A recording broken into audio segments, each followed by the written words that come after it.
Sejam bem-vindos, queridos, para mais um estudo da Palavra de Deus. Nós vamos continuar a nossa série de estudos em Deuteronômio, capítulo 7. Hoje nós vamos ler versículos 12 e 13. Eu convido você que abra a sua Bíblia, Deuteronômio, capítulo 7, versículos 12 e 13. Será, pois, que se ouvindo estes juízos, os guardares e os cumprires, o Senhor teu Deus te guardará a aliança e a misericórdia prometida a teus pais. E ele te amará e te abençoará e te fará multiplicar. Também abençoará os teus filhos e o fruto da tua terra, o teu cereal, o teu vinho, o teu azeite e as crias das tuas vacas e das tuas ovelhas, da terra que, sob juramento, a teus pais prometeu dar-te. Nós já falamos em estudos anteriores sobre a importância de ouvir, guardar e cumprir e o que cada uma destas coisas significa. Hoje nós vamos falar das bênçãos que são asseguradas a todos aqueles que ouvem, guardam e cumprem os juízos divinos. E uma destas bênçãos, presente no versículo 13, é: Ele te amará. A primeira bênção prometida é: Ele te amará. Para que nós entendamos esta afirmação neste texto, é importante destacarmos de pronto que o texto não relaciona o fato de Deus amar o homem como resultado da sua obediência. Se este fosse o ensinamento deste texto, e se este fosse o ensinamento da palavra de Deus, nós poderíamos afirmar que o homem conquista as bênçãos de Deus, ou conquista o favor de Deus, à medida que ele ouve, à medida que ele guarda e à medida que ele cumpre os mandamentos divinos. Não se está falando aqui da meritocracia humana diante de Deus. Então, este é o primeiro ponto que deve ficar muito claro neste estudo. O mandamento de ouvir, de guardar e de cumprir os mandamentos, estatutos e juízos de Deus, ele está sendo dado a um povo que já estava em aliança com Deus. Preste atenção, a um povo que já havia sido escolhido por Deus, a um povo que havia sido chamado por Deus, a um povo que havia sido resgatado da terra do Egito pelas mãos poderosas de Deus, e a um povo que estava caminhando para a terra prometida, conduzido por Deus. Deus estava falando, portanto, ao povo da aliança. Tanto é que no versículo anterior se afirma que Deus guardará a aliança e a misericórdia prometida aos pais. E por guardar a aliança e misericórdia prometida aos pais, Deus amará aos seus filhos. Importante entendermos também que a palavra amar neste texto tem o sentido de se agradar. E talvez você, pensando na palavra amar desta forma, você consiga entender melhor o que Deus quer dizer através desse texto, o que o autor, inspirado pelo Espírito Santo, quis afirmar.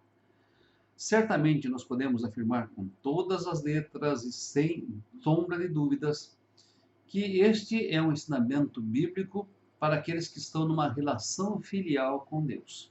Perceba, se eu e vocês, como filhos, nós desobedecermos, nós formos rebeldes, nós nos entregarmos à ingratidão e à murmuração, certamente nós não contaremos com o agrado de Deus. Deus não se agradará de nós, filhos, quando agimos assim.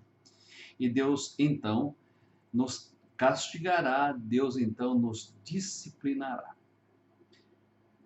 Se a nossa relação com Deus for uma relação filial, certamente eu e vocês estaremos prontos para ouvir, guardar e cumprir os mandamentos divinos. E uma vez que ouvimos, guardamos e cumprimos os mandamentos divinos, diz-nos o texto: Ele guardará a sua aliança e misericórdia prometida sob juramento na sua palavra. E ele também se agradará de nós, ele também nos amará. A Bíblia de fato afirma que a intimidade do Senhor é para aqueles que o buscam, para aqueles que guardam a sua aliança. E observe, tão somente a estes, ele dará a conhecer da sua aliança. Notem que o amor e a graça de Deus se estendem a todos nós indistintamente. Deus não cobra de nós perfeição para que andemos com Ele. Pelo contrário, segundo as palavras ditas por Ele mesmo a Abraão, eu e vocês devemos andar na sua presença para então sermos nós perfeitos. Quanto mais nós andamos na presença de Deus, mais nós caminhamos em perfeição. Isaías é muito claro quando diz aqueles que estavam numa relação de pacto, de aliança, uma relação filial com Deus. Se quiserdes e me ouvirdes, comereis o melhor desta terra, como evidência do amor de Deus. Mas se recusardes e fores rebeldes, sereis devorados à espada, como a evidência do amor disciplinar de Deus na vida do seu povo, na vida dos seus servos. Meus queridos, em todo tempo eu e vocês devemos considerar a bondade e a severidade de Deus. Guarde bem estas duas coisas e estas duas verdades. Deus é bondoso, mas Deus também é severo. E nós devemos considerar a bondade e a severidade de Deus em todos os tempos. Concluindo este nosso breve estudo, essa nossa reflexão sobre este versículo e sobre esta primeira promessa, Ele te amará, eu gostaria de fazer algumas perguntas e deixar para a sua reflexão. Primeira pergunta: eu amo a Deus de todo o meu coração, de todo o meu entendimento e com todas as minhas forças? Segunda pergunta: eu ouço, guardo e cumpro os mandamentos de Deus? Terceira pergunta: eu tenho prazer nos caminhos do Senhor, na sua lei medito de dia e de noite? Quarta pergunta: eu desfruto da intimidade que o Senhor tem reservado a mim? Eu desfruto da intimidade do Senhor? Quinta pergunta: eu tenho desfrutado do amor maravilhoso de Deus? Tenho sido conduzido pelos olhos de Deus? Ou eu tenho experimentado a sua dura correção e a sua disciplina? Experimente a bênção de ouvir, guardar e cumprir os mandamentos e juízos divinos, pois assim Ele nos amará e Ele se agradará de nós. Que sejamos nós agradáveis ao Senhor. Nas palavras de Davi, que as palavras dos nossos lábios e meditar no coração sejam agradáveis na Tua presença, ó Senhor, rocha minha e Redentor meu. Que Deus abençoe você, que Deus abençoe a sua família.